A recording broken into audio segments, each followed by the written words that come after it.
Praise the lord ప్రియులారా, ప్రభు మాట్లాడుతుండగా విందాము. దానియేలు గ్రంథము 2వ అధ్యాయం 41 నుంచి 43లో ఐరన్ అండ్ క్లే అని మనకు రెండు విచిత్రమైన పదార్థాలు కలయికని చూపిస్తున్నారు ప్రభువు. అయితే ఇనుము మరియు మట్టి, ఈ ఇనుము మట్టి ఎప్పుడు కలవు కదా, అలాగే ఈ ఇనుము అంటే ఇక్కడ మంచి పిక్చర్ ఉంది. పేగన్ రోమ్ అంటే అన్యమత ఆచారాలు కలిసిన క్యాథలిక్, అంటే క్యాథలిజం ఇత్తడి అనుకుంటే, ఇనుము అనుకుంటే, ఈ మట్టి ఏంటంటే అపోస్టేట్ క్రిస్టియానిటీ అంటే మతభ్రష్టమైన క్రైస్తవత్వం. ఈ రెండు కూడా తప్పే. ఈ క్యాథలిక్స్ ఐరన్ సంబంధించిన దాంట్లో ఇక్కడ పవర్ ఉంది. మొత్తము పవర్ అంతా క్రిస్టియానిటీ అనగానే ఇక వీళ్ళే కనిపిస్తారు. ఎందుకంటే అన్ని దేశాల్లో క్యాథలిక్ సమాజమే ఉంది. తర్వాత వీళ్ళ చేతిలో వాటికన్ పవర్ ఉంది, వాళ్ళ చేతిలో లాస్ ఉన్నాయి, ఇంకా కింగ్డమ్ ఎంపైర్ వాళ్ళదే.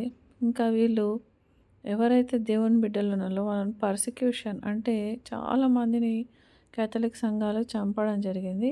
ఈవెన్ జీసస్ని కూడా ఈ రోము చక్రవర్తులే చంపేశారు. కాబట్టి ఈ ఇత్తడి ఇనుము అనేది ఈ క్యాథలిజంకి సూచన. అయితే వీళ్ళకు శక్తి ఉంది కానీ వీళ్ళలో ఆత్మ లేదు. ఓకే, సో మనము అంటే అపోస్టేట్ చర్చ్ అంటే మతభ్రష్టమైన ప్రొటెస్టెంట్ చర్చెస్ ఎట్లా ఉన్నాయంటే ఫెయిత్ ఉంది, ట్రెడిషన్ ఉంది, కానీ కాంప్రమైజ్ అయిపోతున్నారు, లోకంతో పాటు కలిసిపోతున్నారు. అథారిటీ కలిగి ఉన్నారు కానీ ఫెయిత్ వితౌట్ ప్యూరిటీ అంటే పరిశుద్ధత లేదు. విశ్వాసం ఉంది కానీ పరిశుద్ధత లేదు. ఈ రెండు కూడా దేవునికి అనుకూలంగా లేని చర్చెస్. ఈ ఇనుము ప్లస్ ఈ మట్టి equal to church plus state. ఈ రెండు కలిసి ఉండవు, ఎప్పుడు కలవవు. పేగనిజం అంటే అన్య ఆచారాలు క్రైస్తవత్వంలో కలిసినప్పుడు అది ట్రూత్ అంటే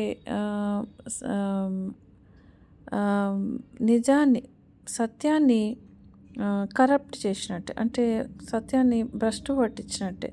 సో చర్చ్ ఎప్పుడైతే పవర్ని తీసుకుంటుందో, చర్చ్ పవర్ని, స్టేట్ పవర్ని, అది భ్రష్టత్వంలోకి వెళ్ళిపోతుందని ఈ పిక్చర్ తెలియజేస్తుంది.